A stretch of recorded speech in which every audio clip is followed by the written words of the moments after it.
Welcome to the first installment of Art of Officiating's Weekly Dozen. I'm Mark Bradley.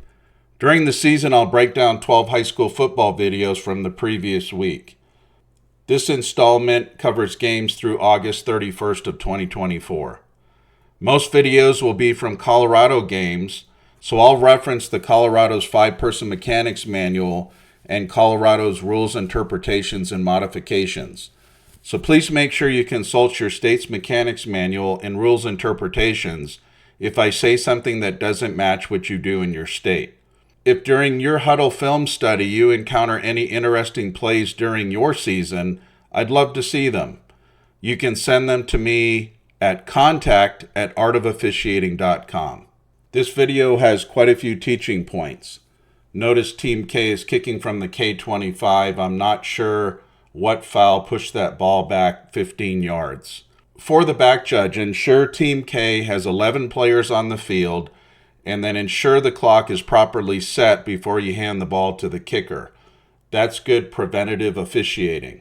You don't want to hand the ball to the kicker when the warm-up time to begin the game or to start the second half is still on the clock.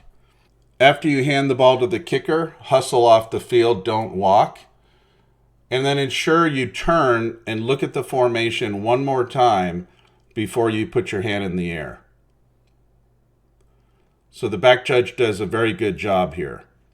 Now let's take a look at the line judge.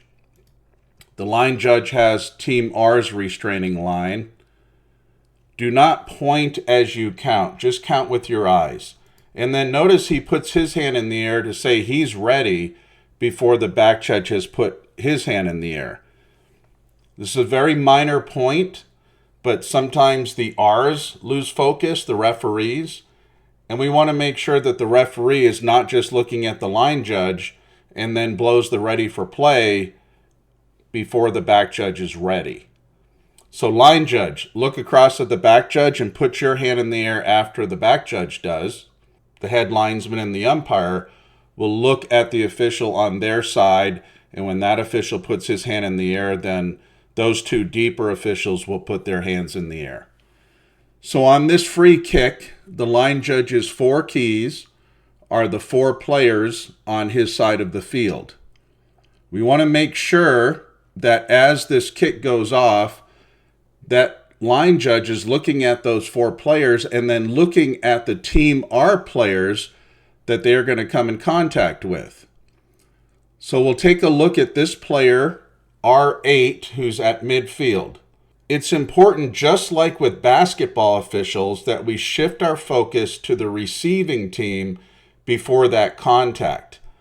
In basketball, we may have a player driving to the basket, and that basketball official will look at the defender to see if the defender is set before any contact. That's how we determine block charge.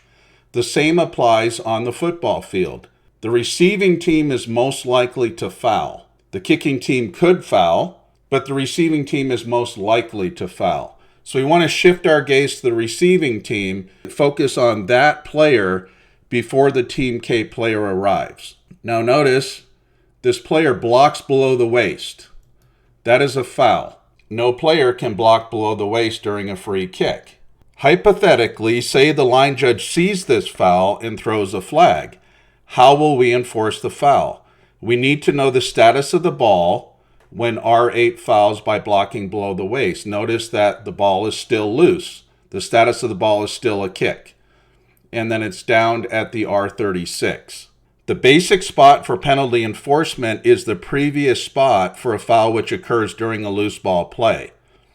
If Team K accepts the penalty, which they most likely will, they will re-kick from the K40. If the block below the waist happened after R2 possessed the ball, hypothetical conversation, then the foul would be enforced from the spot of the foul or the end of the related run, whichever is closest to Team R's goal line. So if you throw a flag during a free kick, quickly glance and see what is the status of the ball. Did Team R possess the ball or was the ball still loose? Because it matters for penalty enforcement. We'll back up the video again. And now let's take a look at the umpire.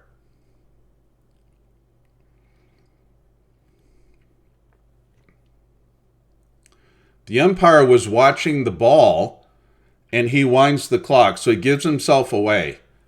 Umpires, you're looking at the wedge. Let the referee have the ball. We should have one set of eyes on the ball, so the umpire should be looking at the blockers, not at the ball. He shouldn't be shifting his gaze. So watch the umpire's head. He's looking at the ball and he winds. The ball is loose. Also, stay off the field until the ball is dead. In this free kick video, we'll see illegal helmet contact by R49 at midfield on the line judge's side. With free kick and scrimmage kick plays, both teams will have players running at high speed. We need to look for colors going against the flow.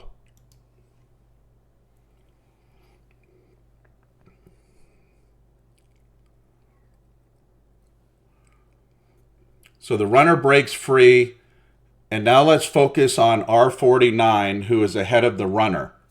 All of the players are going in the same direction, the same flow.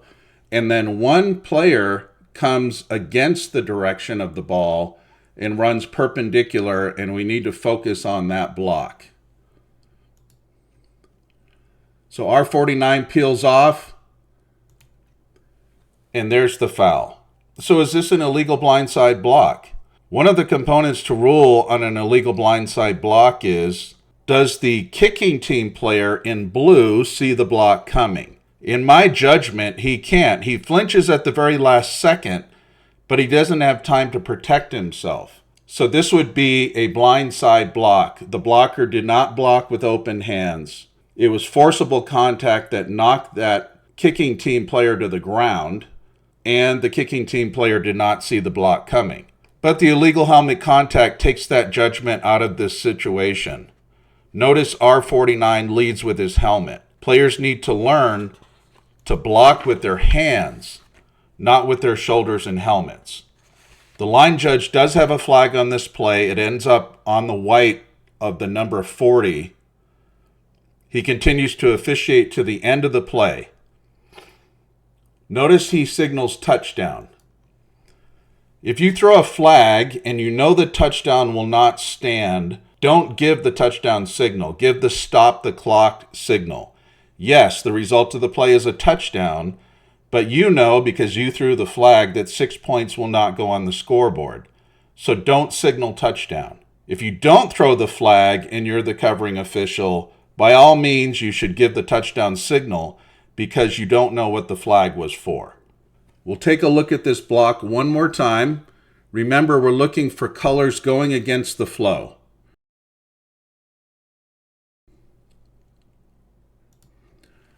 R49 is ahead of the ball. He peels off. He's now perpendicular. And he hits the K player with a blindside block, which is also a foul for helmet-to-helmet contact. The line judge does have a flag on the play. Here's a video our rules interpreter, George Demetrio, the author of the Reading Study Guide, received from someone in Georgia. So if you're watching this and you're in Georgia, you may have already seen this video. This free kick will be muffed into the end zone 4 times. There's 1, 2, 3, and 4. The ball goes into the end zone, the kicking team falls on it, and the covering official, the referee, signals touchdown. A kick ends one of 2 ways. Either it's possessed by Team R, or the ball is dead by rule, by going out of bounds, or by crossing the goal line. A free or scrimmage kick is dead when it crosses the goal line. So the status of the ball in this video was a kick. It was muffed 4 times. That's very unusual, but it happened in this clip. So the referee should kill the play and then signal touchback. I'm not sure if they corrected this error or if they actually awarded 6 points to the kicking team. In this play, we'll witness defensive holding by B1. He's standing on the 5 on the 50-yard line. This is a balanced formation, so the back judge is looking at the outside receiver on the line judge's side.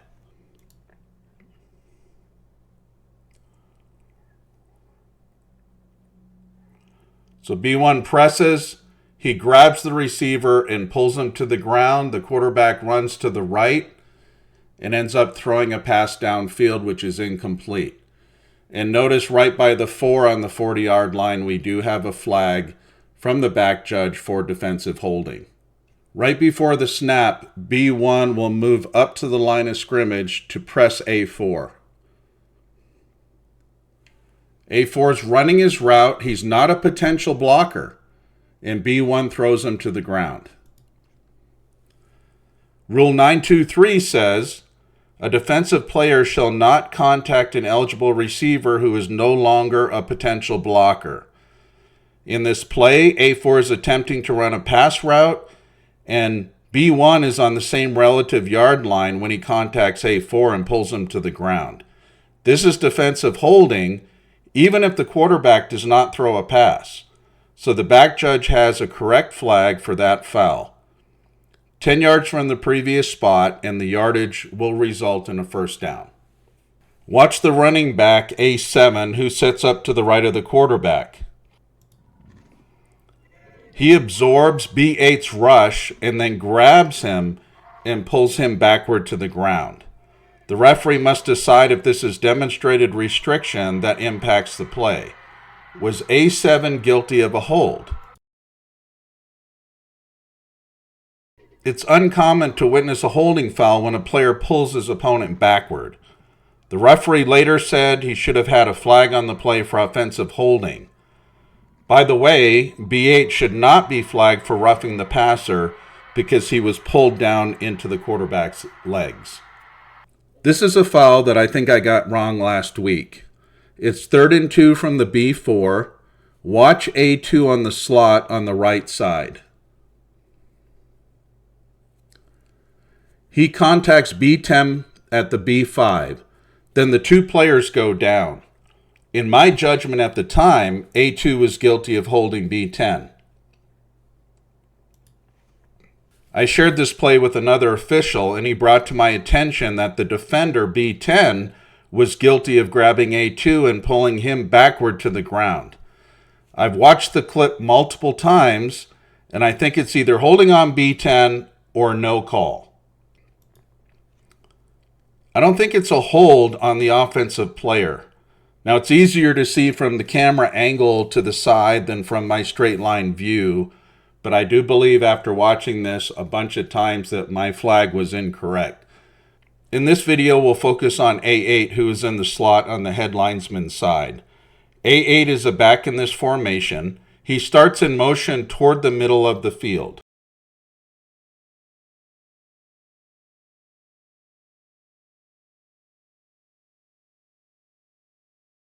He's on the B31, so far, so good. Rule 727 says his motion must not be toward his opponent's goal line.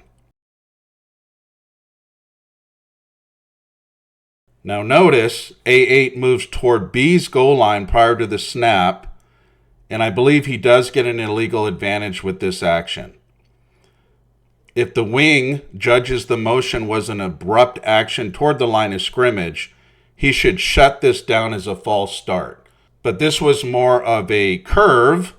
Because his action didn't simulate a snap, it is correct to throw a flag for illegal motion and then continue to officiate the play. There was no flag on the play. If the head linesman had thrown a flag, then Team B's coach could decline the penalty and take the result of the play.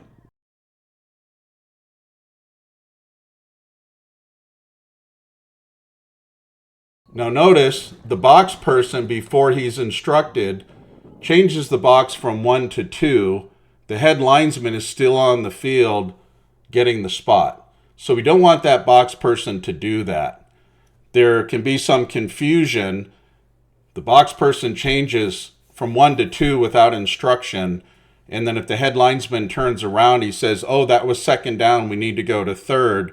That's where we have mistakes. So make sure you tell your box person, if you're a head linesman, I'll back up after moving onto the field, and then I will indicate to you to change the box. So they can't be hasty to change the box. We'll look at the motion one more time in real time. Notice he begins to cut toward the line of scrimmage before the ball is snapped. We should have a foul. In Colorado, the wing that has the motion man going away from him will rule if that's legal or illegal motion. That's our mechanic in Colorado. I know that other states have a different mechanic. This video has a couple of teaching points. Notice at the top of the screen, the receiver on the head linesman's side has encroached. The ball's been marked ready for play, and by rule, that receiver is not supposed to be in or past the neutral zone. But we're not going to throw a flag on that. Just instruct the receiver to get back, show the receiver where that line of scrimmage is. Now notice on the line judge's side, we have 3 players with eligible numbers. One player is A44, he's closest to the left tackle. The next player is A10, and notice he's indicating to the line judge that he wants to be in the backfield. And then notice A1 is telling that line judge he wants to be on the line. So right now, physically, we have 3 players on the line. So A10, who's standing on the line, will back up just a tad before the snap.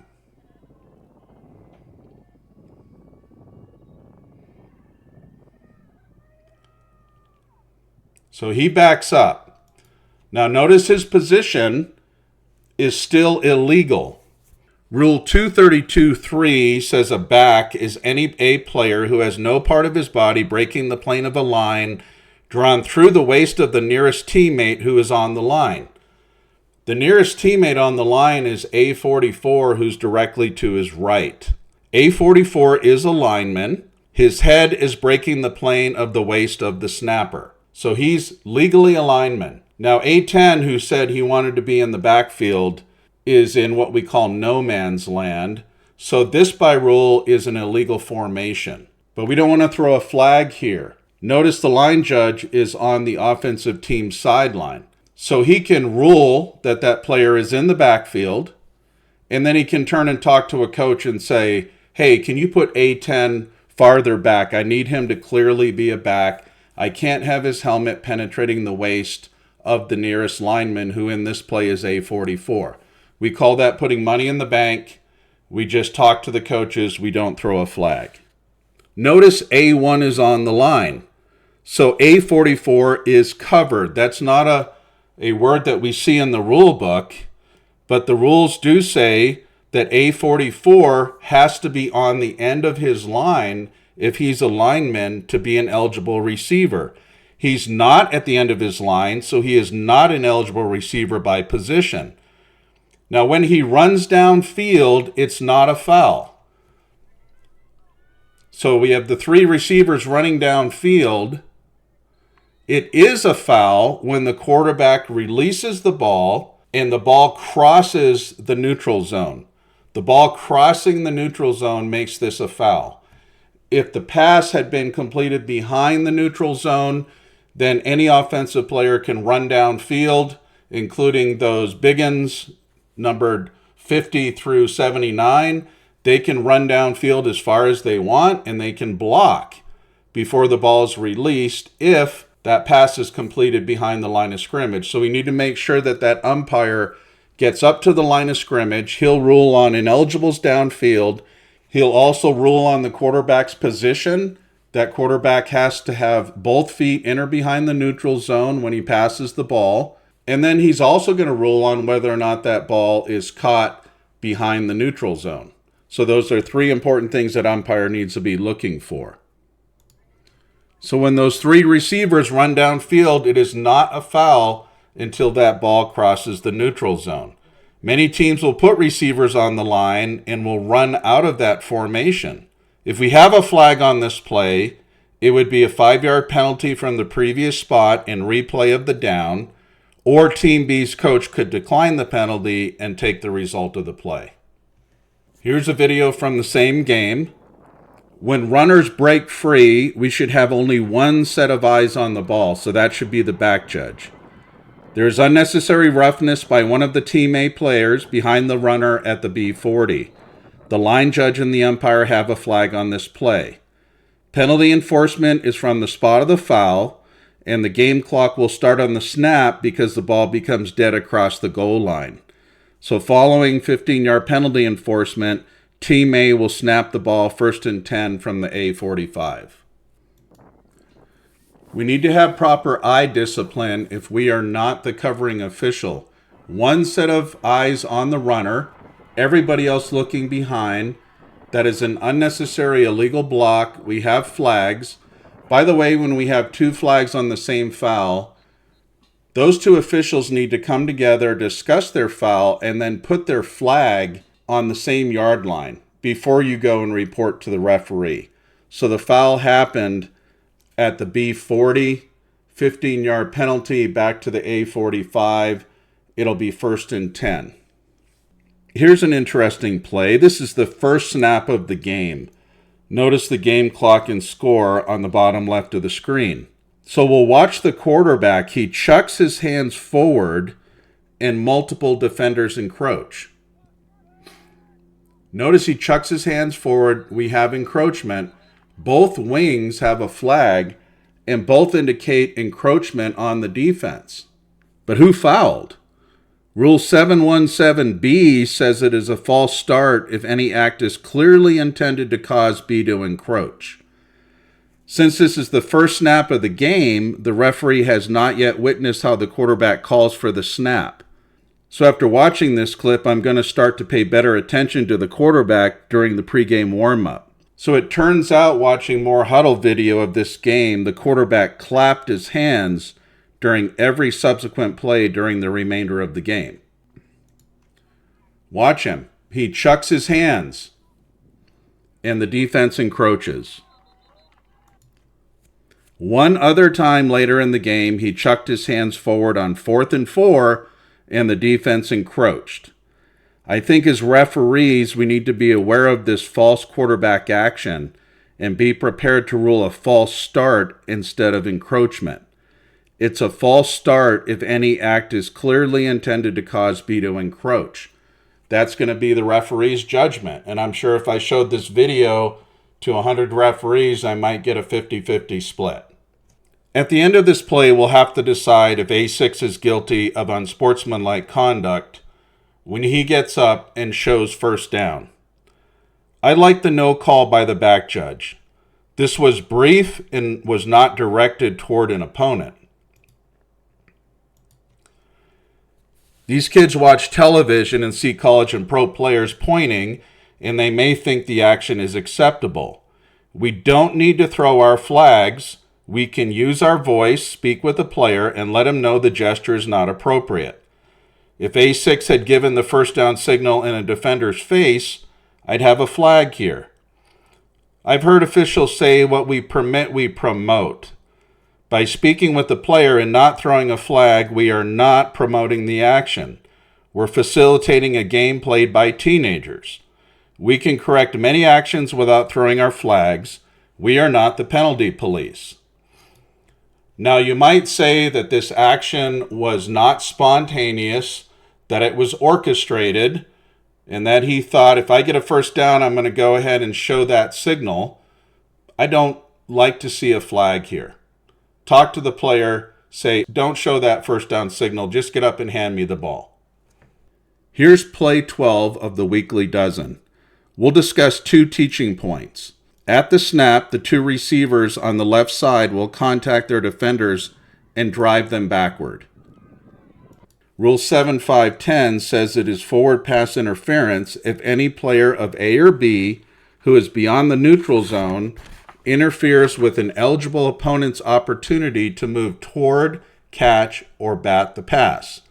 In Rule 758A says pass interference restrictions on a legal forward pass begin for Team A with the snap.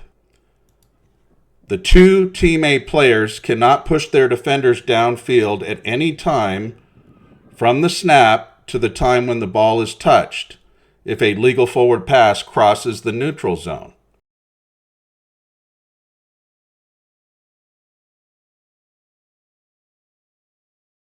The second teaching point is the position of the line judge when the ball arrives in the end zone. The ball is snapped on the B8, the back judge is on the end line, the line judge moves quickly to the goal line and is in position and stationary to rule on the sideline. We don't have the luxury of replay in NFHS, so the line judge's positioning gives him credibility. Notice how he emphatically sells his call. The coach could argue with his ruling, coaches often do, but the line judge does a great job lending credibility to his call. That's your weekly dozen for games through August 31st. Thanks for watching. We hope to have the second installment next week. If you have any videos you'd like to share, please send them to contact@artofofficiating.com.